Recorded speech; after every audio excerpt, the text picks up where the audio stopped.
there guys, it's Kenzi here from Kenzi Writes, and I wanted to talk to you real quick about setting boundaries in your business. One of the most important things that you can ever do in your business is learn how to set boundaries. But the reason people don't set boundaries is because it can feel uncomfortable, and you don't want to rock the boat, you don't want to be rude or offend anyone. So while nothing is perfect or foolproof, here are a couple of ways that client-based businesses can set stronger boundaries with their clients. The first thing is to get everything in writing. You want a legally binding contract, and then you also want some kind of paper trail with your communications with them, whether that's email archives. I've started getting my clients permission to record our Zoom calls. So all of our calls are recorded. So if there's ever a question of what we discussed, well, hey, it's right here. It's in the recording.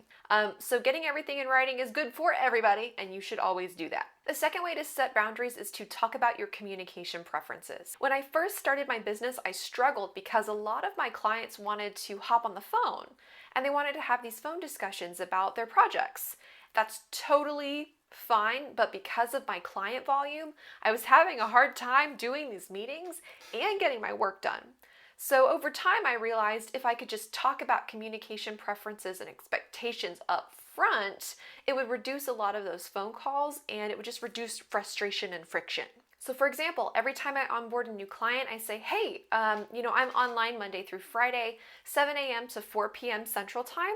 But then after that time, I'm generally unavailable because I need to be with my family and disconnect from work. That gives the client an opportunity to respond if that doesn't work for them. Maybe they're, on the West Coast and they're like, whoa, that's like way too early our time. It's not going to work. But let people know ahead of time when you're available, and also let them know I'm more reachable via email. I'm generally, happy for a quick phone call, but I can't do like a weekly meeting because then I'd have 50 weekly meetings. You're free to set your own boundaries there, but just make sure that expectation is there so that way people aren't calling you at midnight, because it will happen. The next step to reinforce your boundaries is to repeat what the boundaries actually are. So this is a great thing to do if a client is like, maybe they forgot that you're not available after a certain time and they schedule something. I had a client schedule a meeting at 10 p.m. at night one time. That was interesting. And I just repeated back to them. I said, hey, do you remember our conversation about my availability? I'm not able to do that. Remember? So that way it's not like you're suddenly setting this new rule. It's like, hey, we've had this conversation. Don't you remember? And whenever I do that politely and very nicely, people usually stop sending me, off hours meeting invites. Don't be afraid to say no. No is a very magical word in business. I love saying no. No is what's going to help you choose work that you want to do with clients that you really enjoy working with. If you say yes to everybody, like I did when I first started my business and I was desperate for work, you're going to work on projects that you don't like with clients who might be more demanding or the pay is really low. Like, it's just not a good thing. I have encountered situations where I've said no to someone and then they push back and try to convince me to change my mind, and you still stand firm, because if you budge after you've said no, what you're teaching the client is that, oh, I just need to push her a little bit and then I can get her to do whatever I need to do.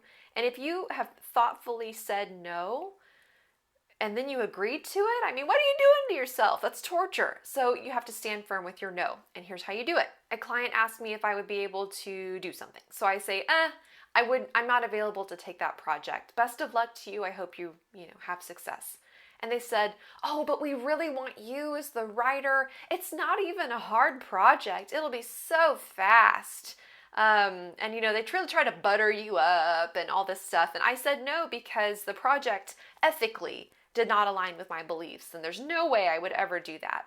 And instead of saying, well, yeah, it is a quick project, I guess I can take it on, I said, no, I am not able to do that. Thank you so much for thinking of me. I hope we can work on different projects together.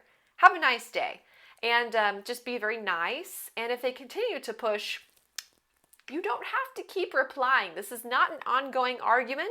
You've said your position, and if they want to keep pushing, that's an important thing for you to know, because it means they can't take no for an answer. Boundaries are really important in our personal lives, but they're also really important in our business lives, especially if you're trying to run a business that you enjoy and you have a client roster that you love and projects that fire you up.